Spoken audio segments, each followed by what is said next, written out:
मसीह यीशु के पाक फतमान जलाली बाबरकत नाम में आप सबको सलाम। हम खुदाउन के नहायत शुक्रगुजार हैं कि खुदाउन ने हमें मौका बख्शा ताकि हम खुदाउन के ज़िंदा पाक कलाम में से सीखें। तो अज़ीज़ बहन भाइयों, आज हमारा मज़मून है दुनियावी चीज़ों का लालच करना। दुनियावी चीज़ों का लालच करना। और अगर आपने अभी तक हमारे चैनल को सब्सक्राइब नहीं किया तो बराए मेहरबानी करके अभी ज़रूर कर लीजिए और साथ ही घंटी के बटन को ज़रूर दबा दें ताकि हर आने वाले पैगाम का नोटिफिकेशन आपको मिले। तो हम कलाम अक़दस में आगे बढ़ते हैं और सीखते हैं। कलाम अक़दस में से मुक़द्दस मत्ती रसूल की मार्फत लिखी गई अंजील और उसका हम पढ़ेंगे 4 बाब और उसकी 8 और 9 आयत को कलाम अक़दस में से तलावत करेंगे। कलाम अक़दस में मरकूम है, फिर अबलीस उसे एक बहुत ऊंचे पहाड़ पर ले गया और दुनिया की सब सल्तनतें और उनकी शान व शौकत उसे दिखाई और उससे कहा, अगर तू झुककर मुझे सजदा करे तो ये सब कुछ तुझे दे दूंगा। यीशु ने उससे कहा, आए शैतान दूर हो, क्योंकि लिखा है कि तू खुदाउन अपने खुदा को सजदा कर और सिर्फ उसी की इबादत कर। तब अबलीस उसके पास से चला गया और देखो फरिश्ते आकर उसकी खिदमत करने लगे। खुदाउन के मुक़द्दस पाक कलाम पढ़े जाने और सुने जाने पर खुदाउन की बरकत हो। अज़ीज़ बहन भाइयों, ये उस वक़्त का वाक़या है जब मेरे और आपके नजात हिंदा खुदाउन यीशु अल मसीह बियाबान में यानी कि जंगल में 40 दिन और 40 रात का रोज़ा यानी कि फाका करके वहाँ पे दुआ और रोज़े में ठहरे रहे। और आजमाने वाले ने पास आकर उससे 3 बार आजमाया और यहाँ तीसरी बार जब आजमा रहा था अबलीस तो खुदा यीशु मसीह को ऊंचे पहाड़ पर ले गया और कहने लगा और दुनिया की सारी सल्तनत खुदा यीशु मसीह को दिखाई और कहने लगा कि अगर तू गिर कर मुझे सजदा करेगा तो ये सारी चीज़ें तुझे मैं दूंगा। यानी कि अबलीस जो है वो खुदा यीशु मसीह को इस बात के लिए तैयार कर रहा था कि तू मेरी इबादत कर। और खुदा यीशु मसीह ने उसे झड़का और उसी दम वो खुदा यीशु मसीह के पास से भाग गया। और कलाम हमें सिखाता है कि फरिश्ते आकर खुदा यीशु मसीह की खिदमत करने लगे। याद रखें, ईमानदार मसीही बहन भाइयों, बहुत ही दफ़ा ईमानदार मसीहियों को, मुझे और आपको अबलीस मुख्तलिफ अवकात में कोई ना कोई किसी न किसी तरीके से कोई ना कोई लालच देकर वो हमको, आपको, मुझे तैयार करता है कि मेरी इबादत करो। और जब हम उसके बहकावे में आ जाते हैं तो डेफिनेट जैसे वो आसमान से गिराया गया और उसके फरिश्तगान उसके साथी गिरा दिए गए, उसी तरह उसके बहकावे में आने वाले लोग जो हैं उनका भी हिस्सा आग और गंधक के में जलने वाली झील में होगा। कलाम हमें सिखाता है कि बाइबल मुक़द्दस में ऐसे बहुत सारे ईमानदार लोग हैं जो अबलीस पर गालिब भी आए और ऐसे बहुत सारे ऐसे भी हैं जिन्होंने अबलीस पे के गलबे के नीचे आ गए। और जो अबलीस के गलबे के नीचे आ गए उन्होंने उनके साथ जो हुआ वो भी आपके सामने बयान करते हैं। कुछ तो अबलीस पर गालिब आए और कुछ अबलीस के बहकावे में आ गए। और जो अबलीस के बहकावे में आ गए आज हम उनके बारे में भी सीखेंगे और जो अबलीस पर गालिब आए हम आज उनके बारे में भी सीखेंगे।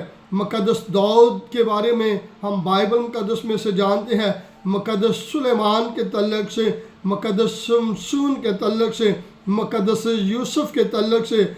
और इसी तरह जो गालिब आए, जो अबलीस पर गालिब आए और कैसे फतह पाए। अगर हम मुक़द्दस शमसून के बारे में पढ़ें तो कलाम हमें बयान करता है, फरमाता है कि इन मुक़द्दस शमसून नबी के माँ बाप जो थे वो बे औलाद थे और बे औलादी के आलम में खुदा ने उन्हें खुशी की नज़ीर दी कि तुम्हारे बेटा होगा और वो खुदा का नज़ीर होगा और उसके सिर पर उस तरह नहीं फेरना।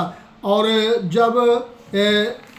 جب یہ شخص مقدس شمشون جو ہے یہ خدا کے سورما ثابت ہوئے اور یہ بنی اسرائیل قوم کے لیے اٹھ کھڑے ہوئے، کیونکہ اس وقت جو فلسطینی قوم تھی وہ بنی اسرائیل کو ہر دور میں وہ ان کو اذیت دیتے، ان کو مار گراتے اور ان کو بنی اسرائیل کو بہت زیادہ نقصان اٹھاتے دیتے۔ اور کلام ہمیں سکھاتا ہے کہ یہ شخص جو مقدس شمشون ہے یہ ایک جبڑے سے، ایک گدھے کے جبڑے سے 1000 فلسطینیوں کو اس نے مار گرایا، یعنی کہ خدا کا روح اس شخص کے اوپر تھے۔